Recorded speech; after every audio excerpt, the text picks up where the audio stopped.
Okay, we're looking at Genesis, and we're third session. So we've already looked at some of the stories, and what when we think about creation, because we've looked at creation and we've looked at Adam and Eve, and we've looked at what do we have going on in Genesis with creation? What's happening with creation? The beginning. Okay, you got a beginning. Well, you could almost say you've got the beginnings. And why might that be appropriate to make it plural? Because he started so many life forms. Well, not only so many life forms. And the That's world. right. He formed the world. What do you? Okay, you got two little stories of Genesis, and we're going to see something very interesting when we look at the flood today. How the sources of those stories sort of blend together in the Genesis, in the Noah story, the story of the flood. But we've got these two creation stories, and one in chapter 1, and give me a summary of the creation in chapter 1. God spoke. God speaks, Adam and Eve with the end. Okay, God speaks, And it's things happen. Humans at the end, structure. Boom. 1, 4, 2, 5, 3, 6. You've got this neat little structure. Not a real personal God. One that just says and it happens. And human beings are at the end. That's the crown of creation. And what appears to be the role human beings play in creation? To take care of it. Okay, to take care of it. So God has created everything and then created human beings as sort of the highlight of creation, the one who bears his image. Therefore, they kind of carry his authority as they care for all this that he's made, or that they have made, because God in the first chapter is plural, which is kind of interesting. So we've got this first chapter, and what do we have at the very beginning of creation? And God created. Void. Yeah, what was there first? Void. What's that? Wasn't nothing. Water was there at the beginning. Before God starts, because the Spirit is on the face of the deep, there is water, which tells us immediately we're talking about maybe a story that's symbolic, more than practical, because he's not creating out of nothing. He is bringing order out of chaos. So you have this chaotic water that God creates a bubble in that water. And in that water, in that bubble, there's structure and order. Women, when they're pregnant, carry babies in water. Yes. So, Well, and we'll talk a little bit, because water's pertinent in the flood story. Water is this important symbol in the ancient world that isn't unique to the Jews. I mean, everybody back then viewed water in about the same way, because when you look at oceans and seas and lakes, you didn't control water. Water, you could plant seeds and kind of control the soil, but you can't control the water. The water is, there. And that's where strange beasts live. Leviathan lives in the water. So it's a mysterious place, and that's something consistent in the ancient world, that water becomes a symbol. But we've got something very different going on in chapter 2, right? What do we see in chapter 2? Hands-on. We've got hands-on. First, is it God creating in chapter 2? mm-hmm. It's not Elohim. It's not Elohim. It is that name for God. Those 4 letters, Hebrew letters for God. So we've got God carrying a different name, and we've already said that we've got these strands going through Genesis. We got 3 of them. We saw 2 of them at the very beginning. We'll see 2 of them in what we're looking at today. But we've got these strands, and you can almost separate them by their name for God. You can also see structural differences between how they approach things. But you've got this one that we see in Genesis 1 and then Genesis 2. And so this God, and we call him God, is far more personal, right? The Lord God. This Lord is, because what does the Lord do? He makes man He makes man out of clay, out of mud, becomes a little mud man. Little Adam. Little Adam, and breathes into the Adamah, the Spirit of God, and the Adamah becomes Adam. And so becomes a living being. Now, where does Adam stand? Human beings stand in creation. First, as opposed to last, he is now first. And then what does God do after he makes Adam? Makes Eve. Makes him do work. Well, everything else. Yeah, he does everything else. And everything else is made for Man. for man. So human beings on the top, in both stories, on the top of creation, but their role is a little different. In the first chapter, they're at the end to care for. In the second chapter, they're at the beginning, and everything was made for them. Now, file that away, because that's going to be really important in the flood story. Because you're going to have these two strains in the flood story, and how they approach the flood is going to be slightly different. The reason for the flood and the massive destruction involved in the flood. Okay, so we've got that going on in the second chapter, while in the first chapter he talks about that human beings were made because they didn't make one and then make others. He talks about making them, just like he made other things. In Genesis 2, we've got a very different creation. The helpmate that God made for Adam becomes the woman, who isn't named until a little bit later. Okay, so that we've got these two stories sort of introduced, and both of them are very powerful truth about creation, powerful truth about us and our role in this created order, both of which are true, but slightly different. Then last week we looked at the introduction of something that we all know about because it affects us every single day. We have the introduction of sin. And how does the writer, and it's the same one that did chapter 2, is writing chapter 3, and chapter 4, how does the writer describe what happens that introduces this to the created order? They eat from the tree. Okay, God says the Lord says don't eat from this tree, and it's the tree of knowledge of good and evil, and they do. They do eat from the tree, and it's interesting. What is the first thing that happens when they eat from this tree? They realize they're naked. Shame. They feel shame. It says their eyes were opened. Their eyes were open. Before, I guess, their eyes were closed. Well, it's interesting, they weren't blind, so. In a sense they were. They were blind to But what? what I'm saying, it wasn't that they couldn't see, it's that they didn't understand the ramifications of their actions. They didn't have to choose. They didn't have to even consider ramifications because they were irrelevant. All ramifications were good because that's the choice. It's just good.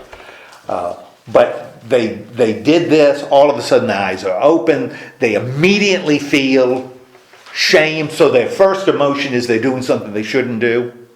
And they try to cover it up. Again, this God that's very personal is walking in the garden. And they end up paying, so they make this choice and they pay consequences.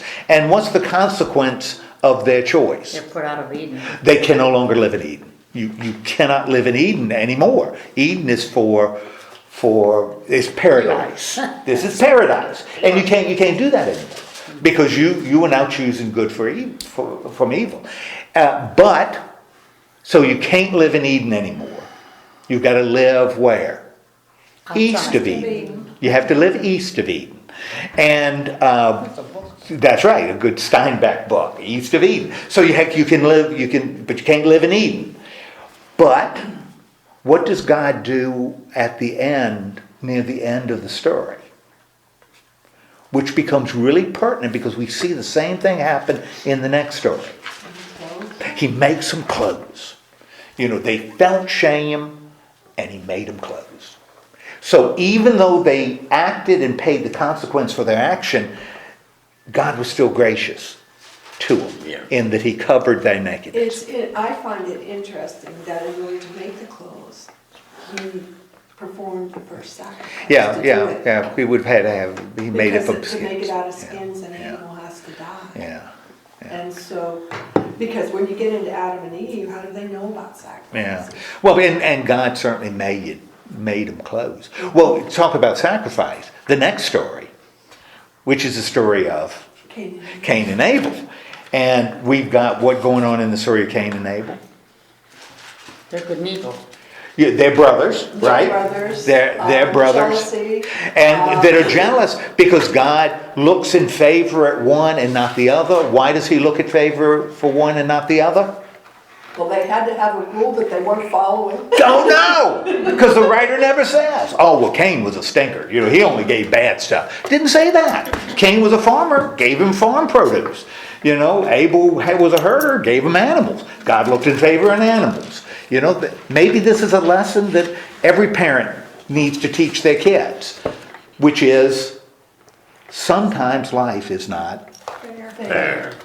Sometimes life is not fair. And that's just the way Suck it it up. is. Yeah, suck it up. But don't let that unfairness morph into bitterness and jealousy and envy, which is what happened with Canaan and Eve. Cain and Abel. Because what does Cain end up doing? Killing He ends up killing his brother. And again, we've got this personal God, you know, who is talking face to face with Cain. And so Cain kills his brother.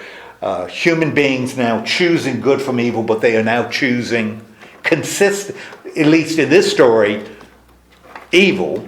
You know, they're making that choice and it isn't They good. have one that's choosing good and one that's choosing Well, good. the trouble is we don't know anything about Abel. All we know is that Abel's sacrifice was pleasing, God was favored by that, which when you look at it sort of historically, and one of the things what you'll see in Scripture, and we'll see it in what we'll look at today. One of the things that's shaping the Genesis story is they're writing to an audience that is living probably somewhere, you know, the early stories were a little before 1000 BC. Probably it's being compiled around 400, you know, so, you know, relatively late. One of the things they'll do is they'll bring in practices that they're doing now and associating it with, you know, sort of prehistory. That's what they'll tend to do. We saw it in chapter 1. You know, we have the Sabbath. Well, why do we have the Sabbath, Daddy? Well, God rested on the seventh day when he created things. Oh, okay. So it goes back then. You know, why do we have animal sacrifice? Why do we sacrifice animals and not celery?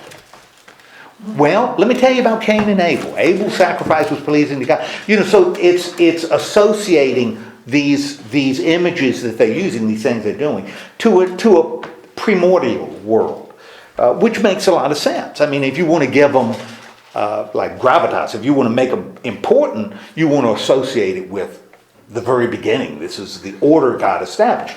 So we've got Cain kills Abel, action. Consequence for Cain, He had to be separated. boom, he's sent out, the soil isn't going to bear, he's got to be a wanderer, he's got to find his own wife, which becomes really interesting if you want to look at it, if this is going to somehow be geological history, because he found a wife somewhere, and it wasn't he didn't call her sis. Yeah. You know, so that's one of the reasons, though, interpreting it as historical can be dangerous. Usually it's not. Doesn't make a whole lot of difference. But it can be dangerous. I had a young man come to my office one time, and he was a nut. Danny Young was a nut. He was a nutcase.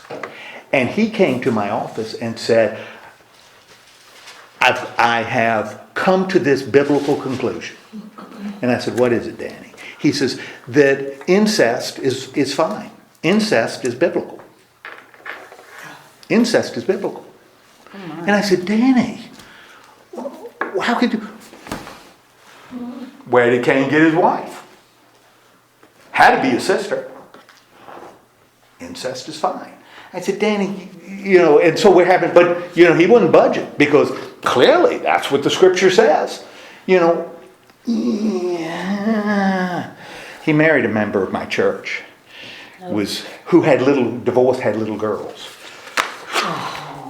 That was a That would have Danny. been scary. I didn't do the wedding. I didn't do it. They left because Danny and I had some disagreements, Yeah. biblical disagreements, and he found a place that was more suited to his interest. But That's kind of scary. it was very scary. It was very scary. It was equally scary when I was called as a witness to his trial, because he was stalking a woman he had dated before, going through her garbage. Oh Would my. stand outside her house. That was bad, but that's what he did. And whether he was sincere or not, I don't know. But Danny was out there. So whether he was sincere or not, I have no idea. But we want to be careful. We don't want that to happen. We don't want to move in that direction. Anyway, so we've got grace in this Cain story, don't we? We got consequences. He does something horrible there, but what's the grace? God does what for him? Protect. Boom, puts a mark on him. And now he is protected. Cain is protected. So we've got these two stories, both of which have action, consequence, and a little sign of grace, that God hasn't forgotten. That God is still engaged with humanity. And we're going to see that in the Noah story. Okay, so as we approach this story from Noah, we've got several things we know. We know chapter 1, we've got a God who is a little more distant, right? And a very structured. And in chapter 2, the creation in chapter 2, we got a God that is very personal. One is God, one is Lord. And we've got a humanity, last creature, first creature. All of creation was made for humanity. The last one, or the first story, humanity was sort of made to care for creation, and then we have creation, the nature of creation itself. And that's going to be important as we look at the story of the flood. So if we kind of closed on it last week, maybe chapter 6, verses 1 through 4, which is a bizarre little story, I think, in Genesis. I've never heard a minister preach it. I don't think I will ever hear a minister preach it, and you will never hear me preach it. Maybe someone else would, but I'm not. What happens in Genesis 6, 1 through 4? They had daughters and... Yeah, we got this weird little story about human daughters attracting the attention of the Nephilim, which are angels, kind of angelic figures, a part of God's heavenly court, and you've got them mating with human women. Now, if you watch the History Channel, I think on Friday night, they'll say ancient aliens. I would question whether this is any sign of aliens from outer space, but that's what they would say. It is an interesting little story, and so one of the questions you have when you run across an interesting little story is, why is it there? Because including it isn't like me writing my 20-page paper when only 10 is due, because it's cheap. Then putting these 4 verses was expensive. That was something that you didn't want to do unless you absolutely felt it was essential. Therefore, this story, the compiler of Genesis, because he rejected a lot of stories to include what was here, decided to include this. Maybe it's linked not so much at what comes before, but linked to what comes after. And remember, in that story, we've got the name for God being in 1 through 4. What is the name for God? Lord. Lord. And that's what I'm going to try to remember to use. The name for God is Lord. Those 4 letters. Because what happens when we get to verse 5 of chapter 6? What does the writer... And remember, Genesis is a compiled work. So we've got writers sort of putting together works. Other works into a narrative. What do we got in the beginning? Okay, we got wickedness. And in particular, wickedness... From the people that we just From the talked people, about okay. in verse 1. Okay, we've got human wickedness. Right, so maybe this 1 through 4 is to emphasize that this wickedness is sort of cosmic, is greater than just humanity, because the Nephilim is dealing with wickedness too. But we've got in chapter 6, verse 5, we've got human beings being wicked. Now, what was God's, and it was in their heart, and for Jews, heart and mind are kind of connected. How does this human condition compare with, now, remember, he's called Lord, right? So if we want to look at the beginning, we got these two creation stories. If God here is called Lord, which creation story is going to have the stronger link? Chapter 1 or chapter 2? Chapter 2. So we're going to look for chapter 2, maybe for clues in terms of, and the Cain and Abel story, the narrative, where this writer is drawing his image. What was the intention of humanity when God created the little mud man? To take care of his world. Well, remember, that's chapter Oh, that's 1. Human beings were created to take care of creation, right? So, and remember, chapter 2, creation was made for human beings, for us. So the world is for us. What was God's intention for human beings in that little mud man? What is his intention for Adam? That he would be the dominant force. Well, he's number one, and that might, good, file that away, because I think that's going to be important later. Eden and live. Yeah, the original intention is that they would stay in Eden and not have to worry about good and evil, because the only choice would be good, and the consequences are always going to be good, so you don't have to worry about it. But what happened in Eden? Their eyes were opened, and they were human. They were human, and now have to make human choices. And what's happening? And Cain made a human choice, right? And what was his human choice? Killed his brother. They're making human choices here, and what's the human choice they're making here? All kinds of wickedness is going on.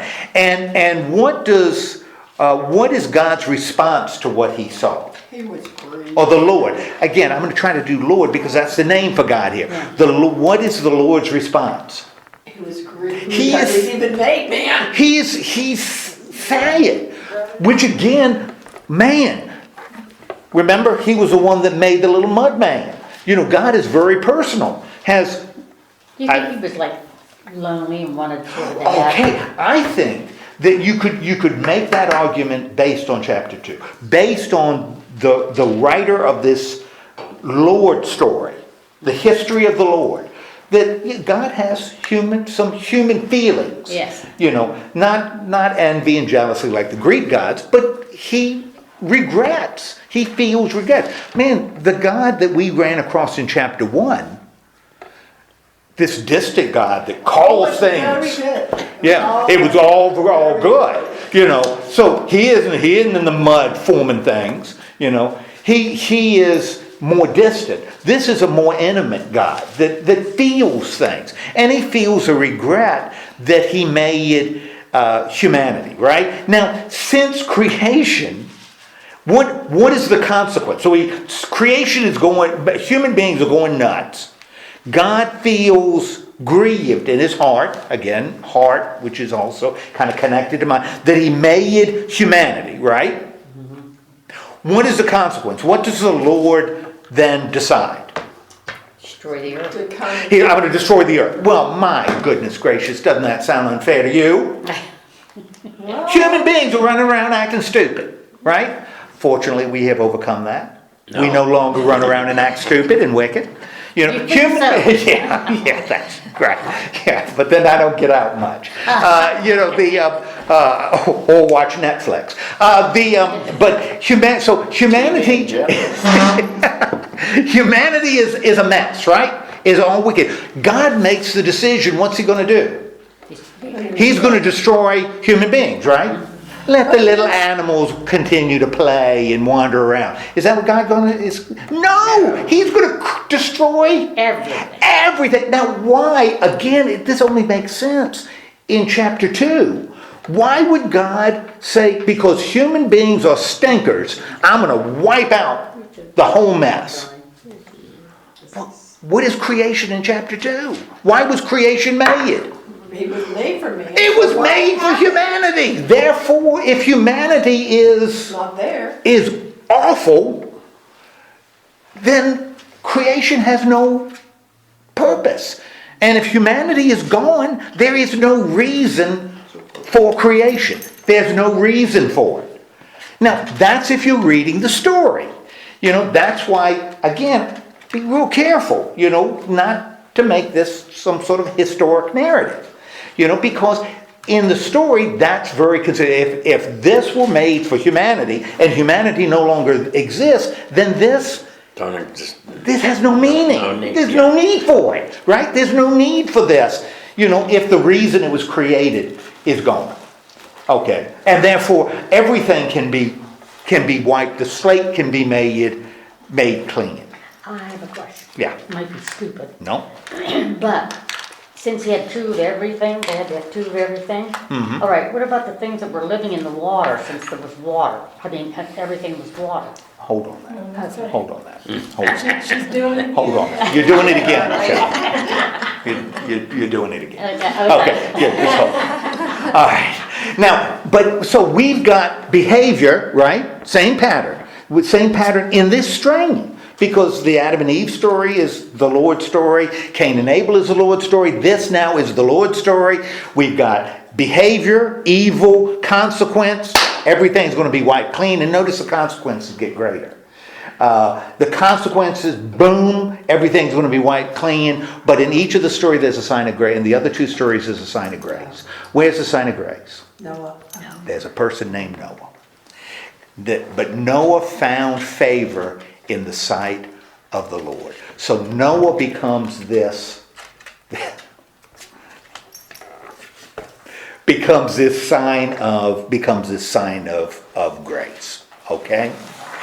And again, we've got these stories. We got two stories woven together, which is fascinating. The people who are putting this together are weaving it, because we've got Noah described, but would appear to be described by someone else, by someone who didn't write verse 8. That the compiler put them together, but it's another story, another Noah story coming from another source. What do we have? What does the writer, this new writer, say about Noah? He found favor. He was a righteous man. He was blameless. And he walked with God. And he walked with God. It doesn't say he walked with the Lord. He walked with God. So we've got this different name here. And I want you to notice, it's consistent. In the Lord stories, we don't have the Lord called God. We don't have that word El or Elohim used. And in this strain, we don't have the Lord mentioned. In this God stuff. So, they're pretty distinct, So we've got this new. Now, and this is fascinating, because again, we're talking about different strains. How does this writer, this different writer, describe the human condition? Corrupt. Full of What was corrupt? The earth was corrupt. Whoa. So you have to cleanse the whole the Lord story. What was corrupt? mankind. Human being was. Now what's corrupt? Everything. Everything is corrupt. Now remember, in Genesis 1, Everything was good. everything was good and was created for mankind. for humanity. So if you take humanity out, there's still a goodness to creation. There's no reason to wipe the whole mess out. Here, we don't have a goodness to creation anymore. Creation itself has become corrupt. And therefore, humanity is just plain part of creation. So humanity is corrupt too. And I want you to notice, when they describe it, remember when the Lord saw that humans were wicked, how did the Lord respond? He was grieved. He was grieved. The Lord sees creation as corrupt. What do we see emotionally with God here? He's fed up with us. He's fed up. Nothing. We don't have any soft feelings. He's not, I'm so sorry I did that. It's this more distant God that we ran across in chapter 1. Okay. Now, a lot of the story is going to come from this source, because that's going to be God is going to be called God. The deity is going to be called God. What does God say to Noah? Make a boat. Okay, I am going to do, I've determined to do what? Destroy Mankind. On the Both earth. people and. everything. I am going to destroy everything, right? Because nothing has, if the creation is corrupt, human beings are part of creation, everything's going to be wiped out. And what is Noah directed to do? Build the ark. Build the ark. And I want you to notice, this is, again, typical of this writer. As he says, he doesn't just say, build a boat or build an ark. What does he do? Let me give you specific details. Yeah. You know, this is the bean counter. These are the bean counters. The one that has so-and-so begat so-and-so and so-and-so begat. They're the ones that love the genealogies. You know, they're the bean. So he is going to describe in detail this boat he's going to do. He's going to build. And why does he need to build this boat? To hold all the pairs of To people and save animals. the parts that will start over. Why? What is God going to do? The flood. He's going to cause a flood. He's going to cause a flood. Now, Lord, have mercy. Flood stories are not unusual in the ancient world. They are not unusual. Hard to find. I mean, good gracious. You know, you look at where civilization begins. Civilizations begin where? Where are the first civilizations? Near water. Near water, in river valleys. You know, the people the Egyptians depended on the Nile flooding. I mean, without the Nile flooding, they were in big trouble. You know, Mesopotamia, between the Tigris and Euphrates, the great ancient civilizations developed around rivers and water. So flood stories are part and parcel to the ancient world. There are a lot of floods. In fact, hard to find a culture that didn't have some kind of flood story.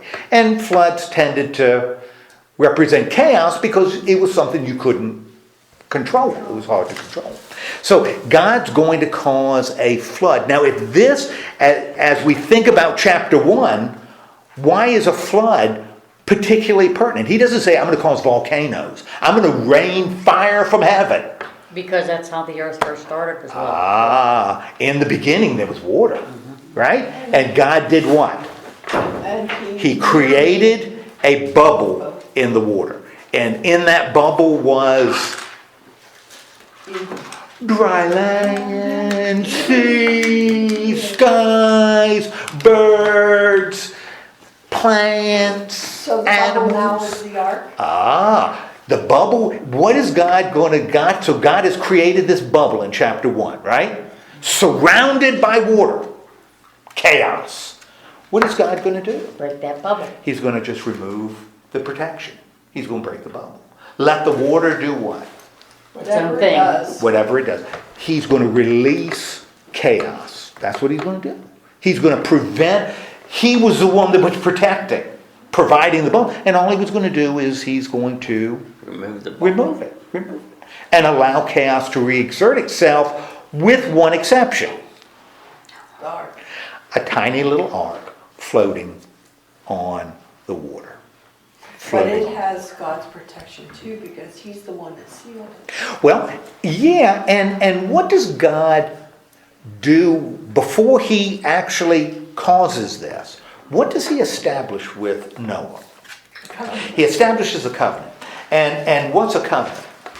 It's a deal. It's a promise, it's a deal, right? That this is my deal to you, my promise to you. Covenant's like a contract. Is a contract. That's what a covenant is. So God is making this contract with Noah. Therefore, Noah is expected to do. Now, God's going to keep Noah floating on the water, right? And what is Noah's side of the covenant, the contract? He was to Yeah, bring build two the big ark. animals. Okay, he had to build the ark, and he had to do what? Bring animals. Bring how many animals? Two. He had to bring. Okay, he had to bring 2 of every kind of animals. Everything that birds and now you mentioned fish. One of the things that's interesting, they don't mention fish, and I think the reason they don't mention fish is because they're not stupid. You know, they're releasing water, and they know water.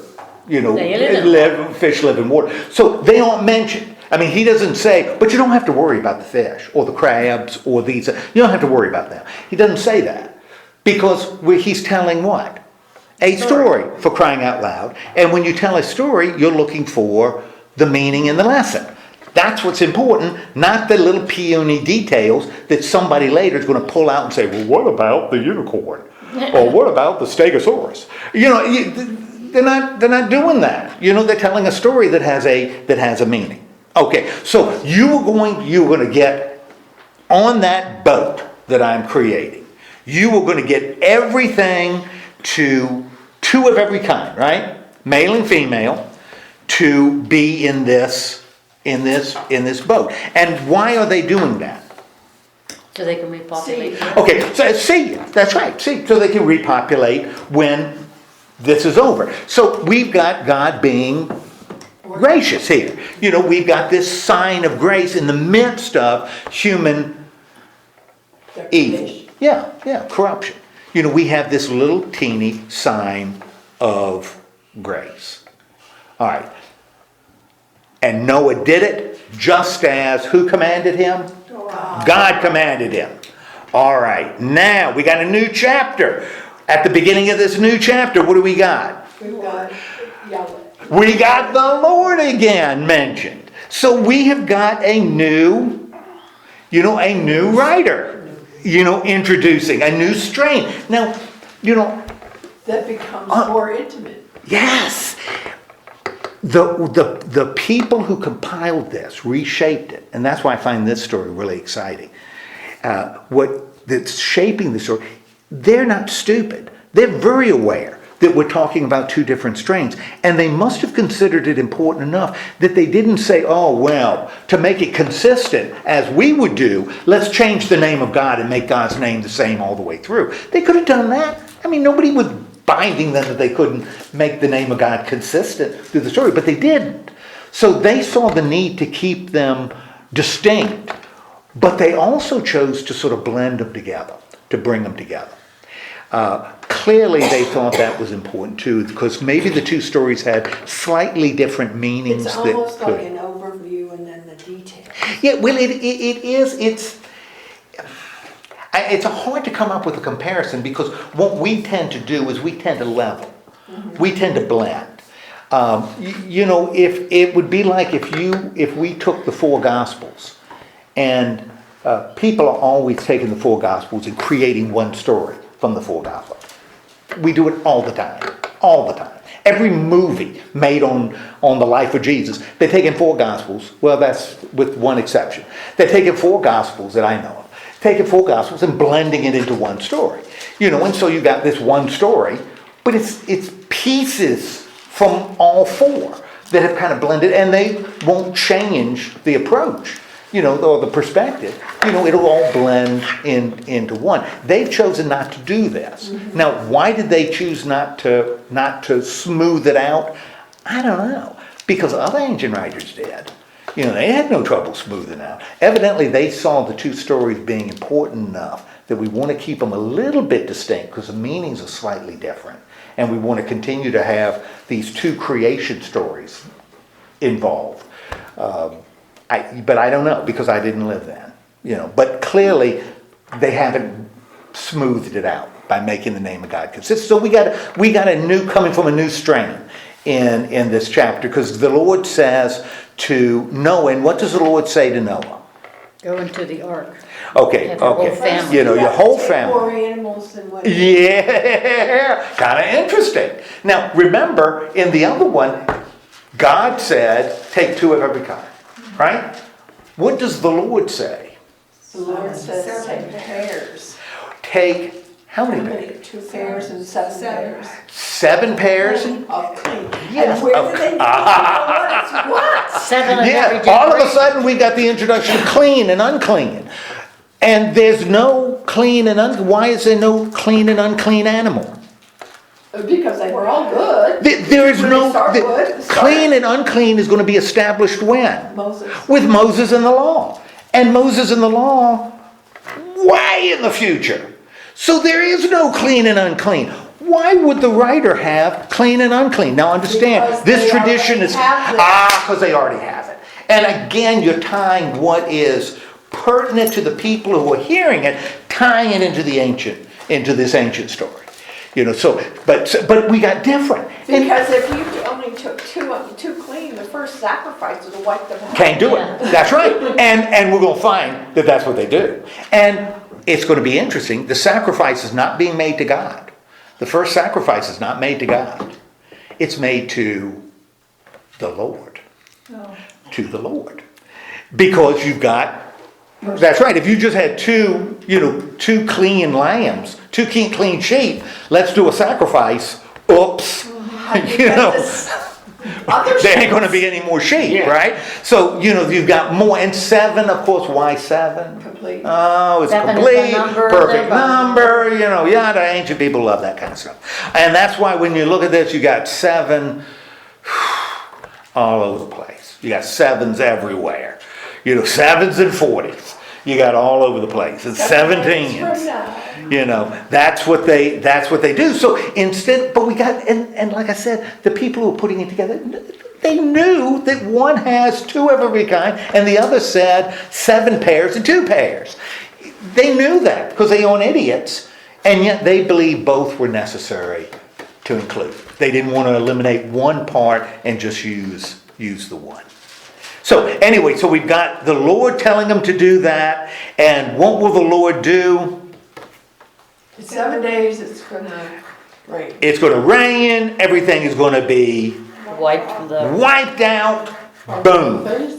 Face of the earth, right? And 600 years old when the floods come. Now, what do we have Noah doing?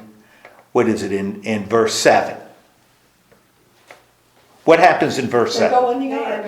Okay, With his wife and his sons and their wives. They go in the ark. Now, notice that if we had taken this you could connect to 6:22.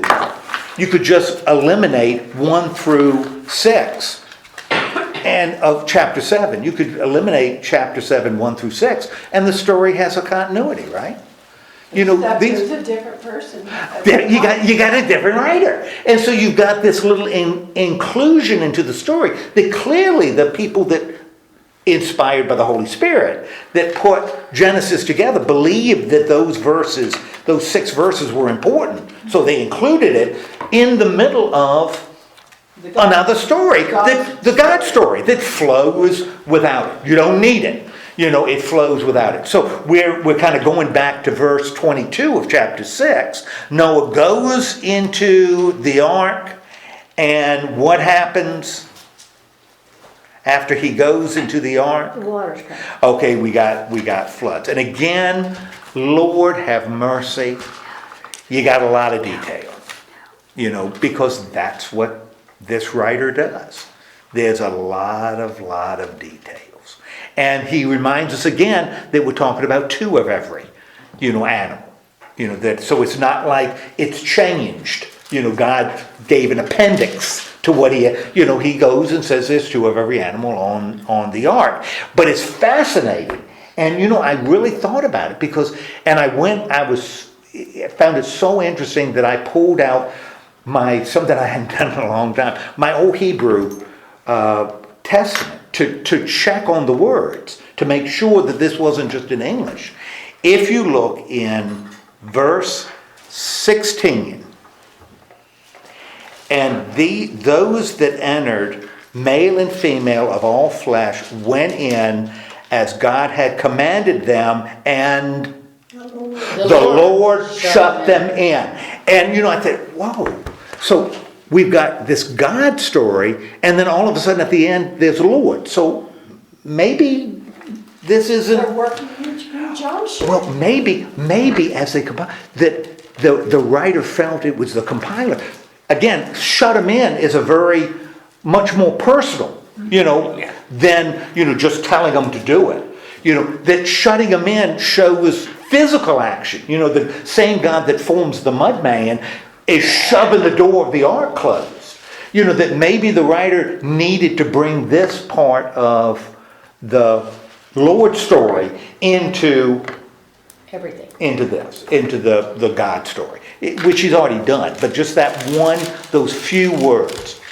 Okay, because after that, we go back to these everything numbered, everything counted, the story where everything is counted. And what ends up happening? Water comes, right? And so what is occurring? What is God doing by letting the water come? Wiping off the Cleansing. sin. Chaos. He's cleansing, he's Chaos. wiping it out, he's letting chaos, he is removing his protection. And chaos is taking its place in the created order. But who's in control of that? God. God's in control of that. God is causing it. But what else is happening? There's been Everything, grace. We got this boat.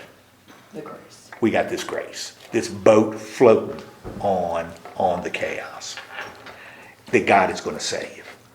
What happens at the beginning of chapter 8? God remembered he was there. Okay, and then what does God do? Sends a wind. Sends a wind. Now we got wind. And in Hebrew, wind is a very interesting word. Wind is ruach in Hebrew. And ruach can also be translated spirit. In fact, we have already seen Kind of it. like the same spirit moved over the face of the earth. What, in a sense, what's happening here? Because Creation. we got a recreation here. We got something happening new here. Just like in chapter 1 of Genesis. It says the Spirit of God hovered on the face of the deep. Or some English translations will say the wind moved across the face of the deep. Because it's the same Hebrew word. Here it is the wind, or the Spirit of God is again on the surface of the deep. Therefore, what would we expect God to start doing? Making dry land. God is going to start making dry land again. And how does he go about doing it? The waters recede and makes clouds. Well, even before that, what does God do? Because how does the writer describe? And that's fascinating how he describes the water when the water reasserts. That's flood. But how does he describe it? it lifted the ark high.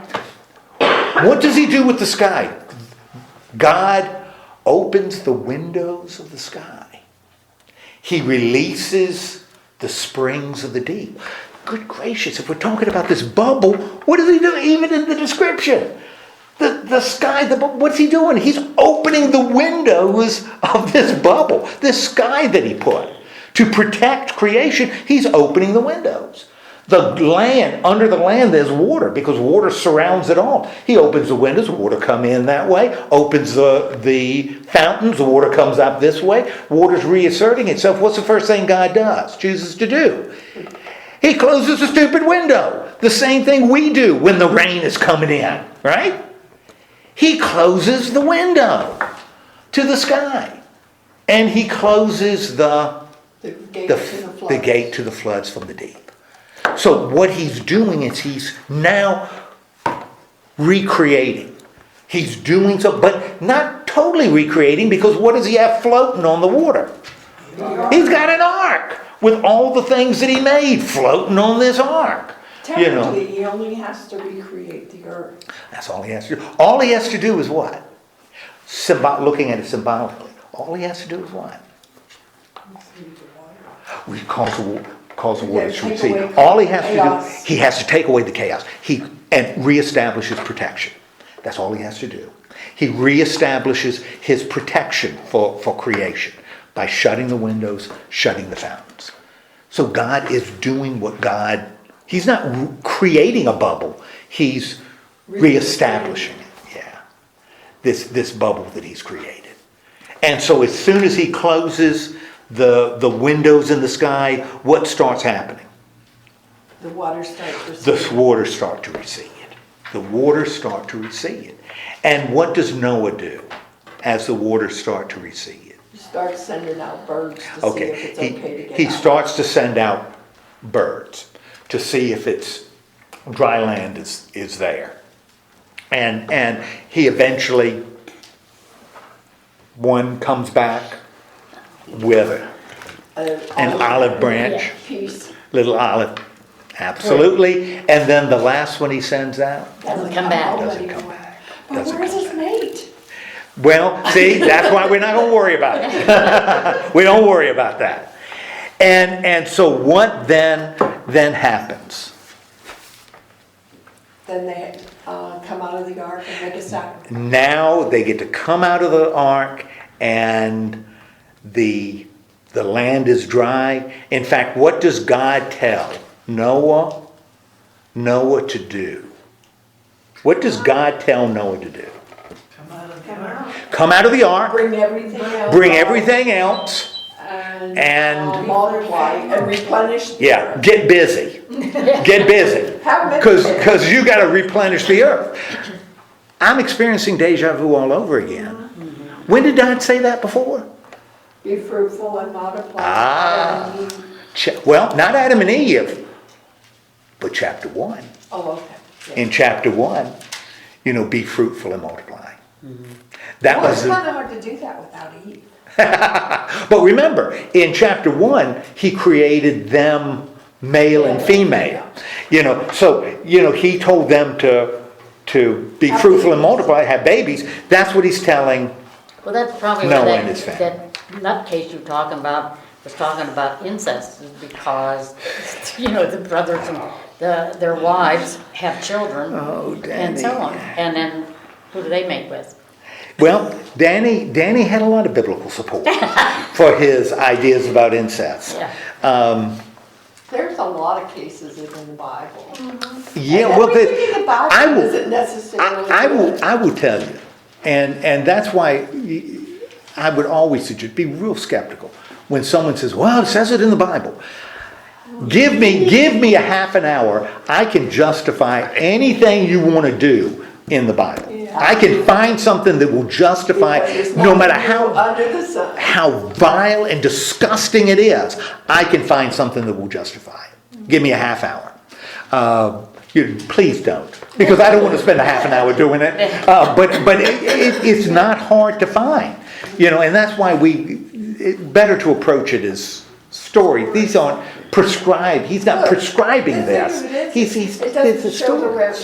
stating it's in the Bible doesn't show the ramifications of what that action costs. Yeah, we just got to be real careful. Just careful. God gave us a brain. When we read the Bible, we probably should use it. But why did It'd be he a make good some- idea to use it. Why did he make some of us smarter than us?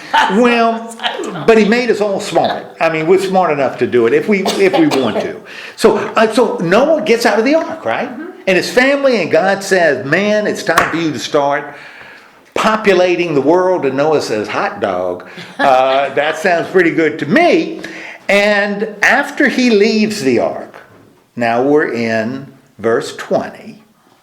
What does Noah?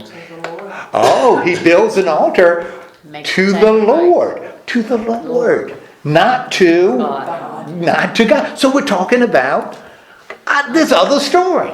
Which is the story, because we didn't have any kind of altar in the God stories yet. Right?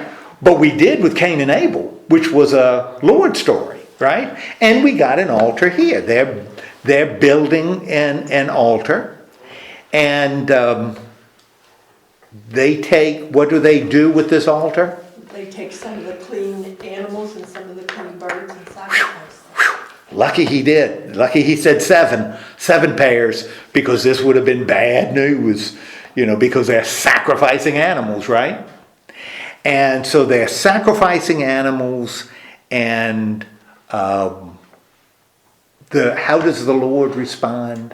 Loves a good barbecue. Oh, the smell is pleasing to the Lord. And again, we've got this very personal God that reacts in human ways. Now, understand, if I'm writing and trying to describe God to someone, there's a real good chance that I might use human terms. Well, if you because want it's to have a metaphor. personal relationship, you have to have personal emotions. Well, do I think God is the almighty creator of the universe? Of course I do. Do I think he's governed by whims? Well, no, of course he's not. Because he can't. I don't want to worship a God that might like me today, but probably don't like me tomorrow. You know, there's an immutability, an unchangingness of God. But if I'm going to describe how God responds and treats us, if I describe it in this cold, detached way, you're never going to have a personal relationship. You don't want to know that guy because he's too cold. And so as I'm telling the story about God, we've got more, it becomes more personal, more human. Things that with which we can relate and identify. That's what we want. And so that's what human beings do. You know, Noah builds this and sacrifices, and God, the smell is pleasing to the Lord, right? And the Lord does something that would violate what most people would say about God. What does the Lord do? I'm not gonna do that again. He says, I ain't going to do that again. You know, I ain't going to destroy, which means God here changes. You know, it's changeable. You know, which I'm not sure I would want to put at the center of my relationship with God or my theology, that God might decide to do something and then change his mind. You know, that's not the God that is the Lord of the universe. But certainly if we want to understand God's relationship with humanity, it's easier to describe it in terms to which we can identify. And it also Yeah. helps you not get super concerned when it rains for 7 days. Yeah, and right, and what he decides to do is he doesn't decide, well, next time I'm going to do this right. He makes You the know. rainbows a promise. Yeah. Well, hold on that, because again, you're jumping ahead. That's going to be Next week? the God story. We're going to go back to the God story, and you're right, both of them end up doing the same thing. Here it's the sacrifice, and God says, I'm not going to do this again. I am not going to destroy creation again. We're going to see the same thing in the next chapter, only it's going to be the God story where he establishes this rainbow, but the covenant's going to be different. Here he's doing it because human beings are sacrificing, right? And so, because human beings are the first thing created, they are the reason why everything else was made. Remember the other story, human beings take care of creation. You know, so creation has value in and of itself. And so the covenant is going to be a little different. You know, what's going to be reestablished is going to be a little different in the next chapter than it is here. Okay? He says here about his cursing, that he would never curse the ground again like that, but every inclination of his heart is evil from childhood. Yep. But we are evil from.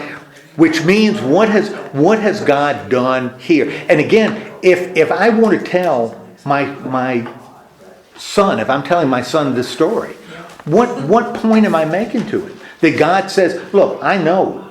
In essence, what does God know about Or you're us? not gonna get it right. Yeah, we're a Yeah, mess. that God we're knows gonna- we're a mess. Yeah. But you know what? And we're gonna sin. Yeah, But he ain't gonna release chaos. He ain't gonna dump on us.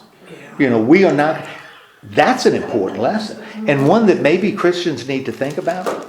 You know, because I know a lot of times Christians get the idea that when bad things happen, it must be God must be punishing me, and it's not. this says that that's not how Yeah. God works. That's not what God is doing. And I think that, again, a story, you know, God must hate me, Daddy. Now let me tell you the story of the flood. You know, God made a promise way back before time, you know, that that's not the way he treats us. He knows exactly what we are. But you know what? He loves us anyway. We pay consequences for our actions. No question about that. But those consequences aren't because he dictates as a personal punishment. You know, if you do stupid things are going to happen. You know, you pay consequences for them. But it's not God zapping you from heaven. Well, You know. verse 22 says what he promises there too. Yep. In fact, it becomes really a wonderful promise. You know, some of what the curse is reversed. Yeah. Some of that curse is reversed. Okay, so we've got this wonderful story about the flood, God reestablishing order. Again, same pattern, human action, consequences, grace. Any question about this? And this is a wonderful, gosh, I love this story because of the blending of the narratives. really kind of exciting. And we're going to see some others that do Are that. unanswerable. I want to know how long all this took to happen, from Cain and Abel to, before all this stuff took place and da-da-da. I want to know all these things, and it doesn't matter. But I still That's want right. to know. Now, you know what's interesting? Those were the questions the priests had. That structure. That was the question they had. And so let me give you the generations and how each one, how long each one lasted. That would have been something that would have excited them. The one who did the Lord stories. It You know doesn't what I matter. find interesting about the generations is how many of Adam's great-greats he knew. Oh yeah. Oh, absolutely. Isn't that incredible? Oh, absolutely. One day I went through that and I said, oh wow, he almost made it to Methuselah. Well, who was it? Gosh, I can't even remember. That added all the numbers and said, well, the world had to have been created in the year, I don't know, 4,000, 32 at 10 o'clock on a Wednesday afternoon, because he added all the numbers. And if you want to do that, fine. Don't ask me to do that. I don't want to do that any more than I want to justify any sin using the Bible. I don't think either one of those activities is particularly helpful. But, some people do because that's what they want. And it's not, I don't think there's anything wrong with it so long as. It's not your focus. Well, it's not your focus, and you don't make the assumption that was the intention. This was the intention of Scripture. That getting that right was the intention, because I don't think it was. And I think it distorts our interpretation when we make that assumption. Our interpretation gets a little funky. Okay, so that's what we looked at. Any questions? Oh, we're going to come to some real good. We're going to hit, I think, the lowest. Humanity is going to hit its lowest place next week. So come and perceive the human race at its most vile and disgusting next week. Does this mean that it wasn't disgusting whenever everything was corrupt? Worse than that. Worse than that. Worse than the corruption. Worse than the Nephilim, asking human beings out for dates. Nephilim. Yeah, The that is Nephilim. the sons of God. They are the buried the daughters of men. in the ancient world, the perception is that God was like a ruler. And what rulers have is rulers aren't by themselves. They have an army. They have an army. They have courtiers, Advisors. they have advisors, they have a court. And the Nephilim were part of the court, the heavenly court. And so the Nephilim are the guys that are hanging out with God. Well, I think that's probably, everybody knew about that because of how Zeus and all those did their stuff. And again, so much of this is to explain what people are saying and what people have heard. You've got great heroes. Where did the great heroes we talk about, where did they come from? Well, son, let me tell you. But it's all connected to God is still in control. These heroes weren't like Hercules, the son of God, a son of God. These were offspring of the Nephilim, which are part of God's creation. They aren't divine. So there's a separation between God and these other fellows. So even though the story is still bizarre, that's a bizarre story. The great heroes from the past, that's a little weird story. But it shows I had the that. opportunity to go to Kentucky a couple of years ago to see that replica. Oh, the Ark? Okay. Oh, isn't that amazing? It is amazing, and the clay vases and the bags of grain and just everything in general that was on the Ark, and this is what this guy that built it, his perception was. Right. But it still was amazing to see what all they had to take on with them to survive. And if anybody ever gets a chance, please go. You will be overwhelmed. Do that rather than watch the movie, Noah, with Russell Crowe. Because I watched it. there's nothing in the story about rock monsters walking around. That's nothing. That's not in the biblical I watched story. that movie and I did not like it. Well, you know, it's It was so far perceived. it's like a lot of these. I mean, they're telling us It's a, a movie on a story. Yeah. They take And that's what bits they're and- doing. They They're take telling a bits movie and on it. pieces that they feel are interesting. Well, it's not. Remember when we started this? I started, and I think Shelley, you were the one that we were looking at the characters in the what is it the show The Chosen Oh, series, yeah, yeah. and somebody asked, I think it was you, Shelley, was Matthew really kind of a nerdy guy? You know, was Matthew really a nerdy guy? Was Mary? Did Mary Magdalene? Did she really know how to read? doesn't tell us. No.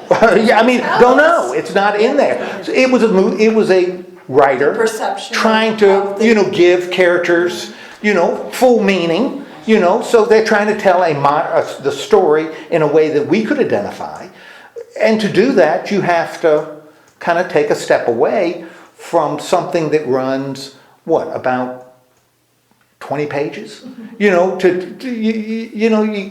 The Noah story, 2 little bitty chapters. You kind of have to augment that, with a lot of other stuff to make it interesting. And which is fine, nothing wrong with it, as long as we recognize that that's what's happening. Story. Yeah. It's a story. Yeah, that's right. We want to do that and say, wow, that's really interesting. Maybe that'll move me to read the Gospel of Matthew or read the Gospel of Mark. If that's what it causes you to do, that's great. If it causes you to say, oh, well, I'm going to base my faith on the fact that, Mary Magdalene was educated. And Do you ever- therefore, then you're insane because that's not in Scripture. That's But not in the Word of God. and it wasn't even culture. Yeah, it's not cultural, but it's modern. And so if it's something we can identify, the great one is the tax collector. Because for us, tax collectors are accountants. People that work for the IRS are accountants. So they are nerdy. In the ancient world, tax collectors were far more like mafia, in the mafia, because they were the ones that would break your thumbs if you didn't pay. So they were the tough guys that had the little private armies. They were not nice. So they were not socially awkward. They were incredibly aggressive and mean. But if we portrayed a tax collector like that, we wouldn't be able to identify with it. I don't look like a tax collector to me. They're kind of nerdy. So what they're doing is they're telling a story that means something to us, which is great. Maybe move us to read what Scripture says. I'm very sick. Do you think, do you One of the wonder, things that I was amazed at the ark is they had fire in it. They Oh, had forges and stuff that they needed to, repair things and stuff like that. Yeah. And to cook. yeah. I mean, on a wooden boat. It makes me crazy. Yeah. With a lot of pitch. But all the hay and stuff to feed the animals. I'm yeah. like, and all the manure, Yeah. do you think, Now you're telling me there were only 2 flies around all that manure? I'll tell you, those 2 flies were in hog heaven. do you think and there, cow heaven. Yeah, that's right. That's right. They were really cooking, those flies. Tape still on. Yeah, absolutely. I want people in Nigeria to know. This is where we end discussions. do you think that all of them, Noah's family ever had any dissension? All of that time in there closed up together with all those, you would think. Are they human? Yeah. Well, that's what I'm saying. If we're looking at this as a historical story, Yeah. yes. If we're looking at it as a story, No. just like you look at like Acts, and then I'm gonna let you go. Oh, we could talk more, but I want the people who need to go, and I don't want to hold you. When you compare the book of Acts with the letters of Paul, and I think this is a wonderful illustration. If you look at the book of Acts, everybody gets along. Copacetic. Everybody gets along. No, there's only one dissension in the early church. It is resolved, And at the end, everybody agrees, even though it involves Christians keeping kosher, which we don't do. We didn't do. But that was the agreement that came out of the conference in the council in Jerusalem. But everybody gets along. Paul agreed with what came out of the council. Read the letters of Paul. Are people getting along in the letters of Paul? Not so much. No. People are fighting and scrapping, and they're acting like what? Little children. People! They're acting like people. You know, in Acts, everybody preaches the same sermon. You read the sermon in Acts, Peter's sermons, Stephen's sermons, Paul's sermons, they are the exact same sermon. Exact same sermon. What is Luke trying to say to us? We have unity in our Yes! church. In this early church, there was unity. What happened to you guys as he was writing it to a church 60 years later? You guys are dropping the ball because unity is fine. You got to go back to this idea. Paul, who was writing in that church, Was trying to get them he back was trying to keep them unity. from killing each But other. they was pushing them back towards it. Jeez Louise. Which chapter in the Bible it says, and after the creation, God said, and this was good.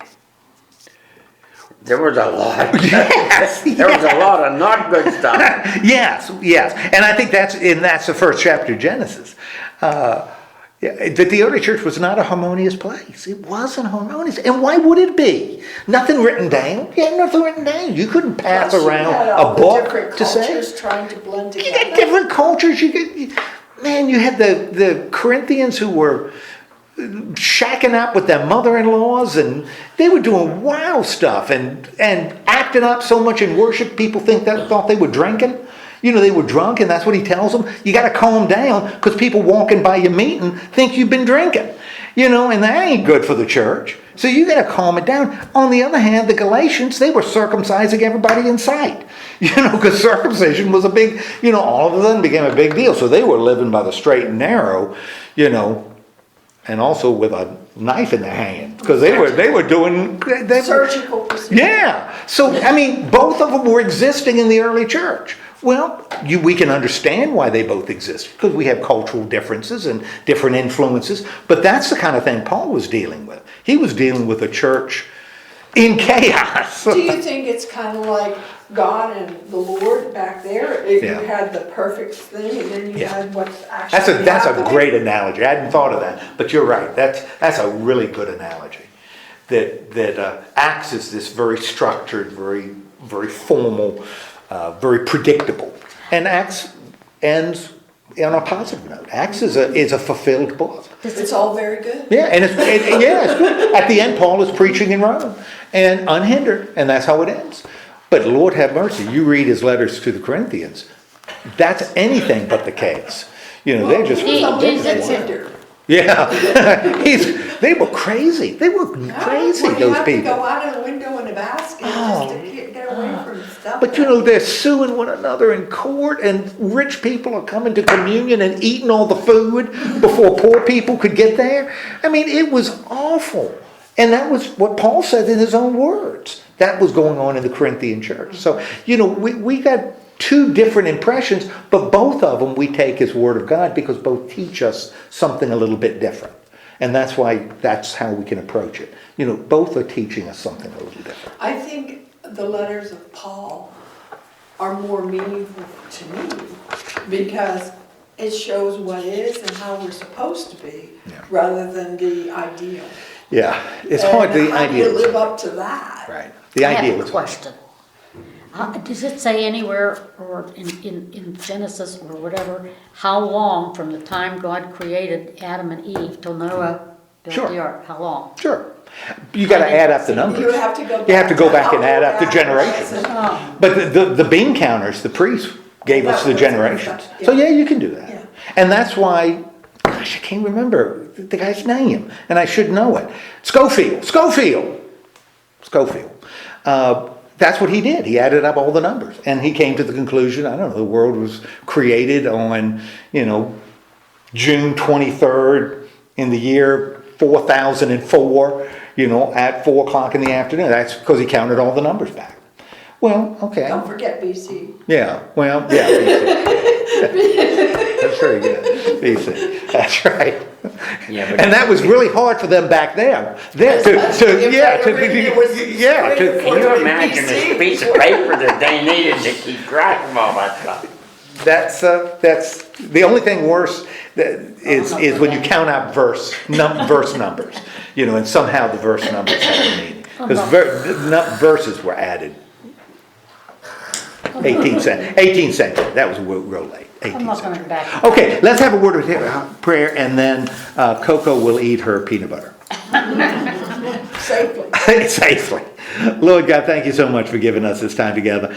Remind us that maybe the most important lesson of all is, even though we are less than perfect, you still love us.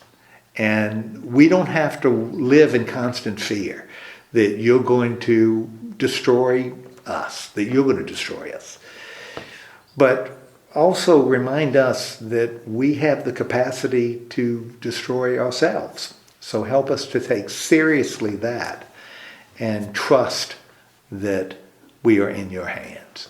In the name of Christ we pray. Amen. Amen.